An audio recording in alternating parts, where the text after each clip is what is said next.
All right, so here we are back on the seed, creating a hidden staircase, which is sort of what I kind of showed you guys last time. Now, the reason that this isn't in like some cool slow-mo shot is because I didn't really succeed in making the hidden staircase the way I wanted to. So that was like stage 1, check, it works. And then when I would hit the button again, it would break. I think there was an issue with the timing.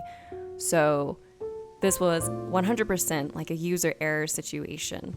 I took this thing apart, built it so many times. It would take probably 6 hours in general for me to do it. I almost had it memorized by the end.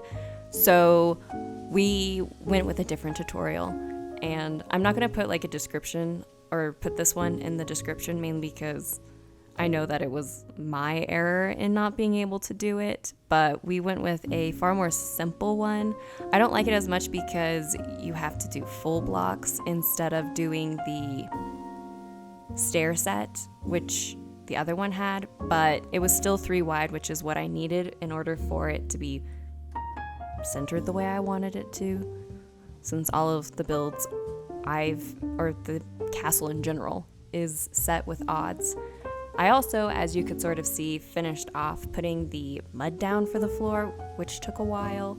I did end up swapping out some of the mud for granite, polished granite, just so it looked kind of cool with the simple design, but I don't know. I think it turned out all right.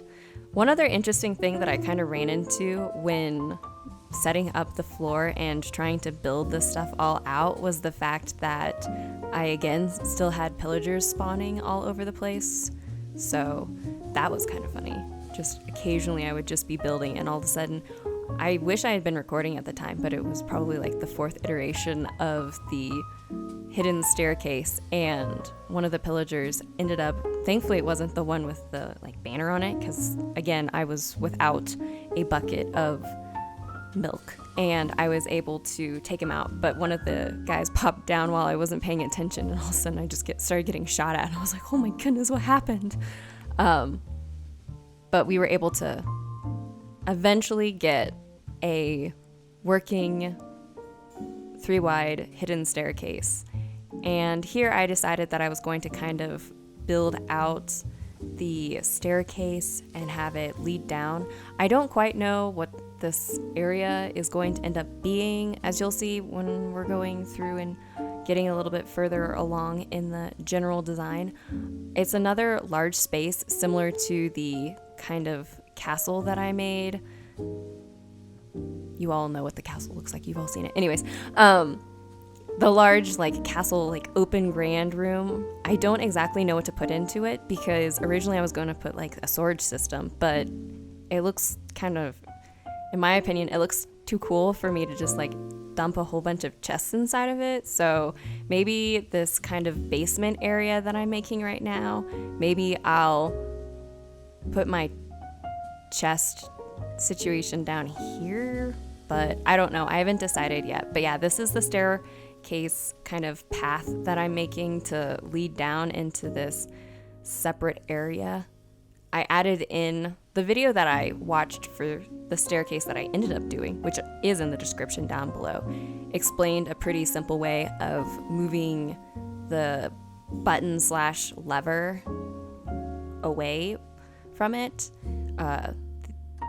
where the staircase was, which actually worked out really well. I wanted to try and get a lectern to be able to open the staircase so I could just flip a book open and I just have the lectern centered. But I couldn't get the signal high enough, and so I had to cut my losses and just accept that I would have a switch right at the front of the staircase. And here I am blocking off the side areas in order to lead down. I decided to use the deep slate bricks because it looks similar to the regular mud bricks that I have, but it's kind of a darker color since we're heading down below the castle. And here's a tutorial of me digging out the hidden or the large lower area.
And once I had kind of dug out that area, I went ahead and carried the deep slate brick walls all the way through it because I just wanted it to match the rest of the general area.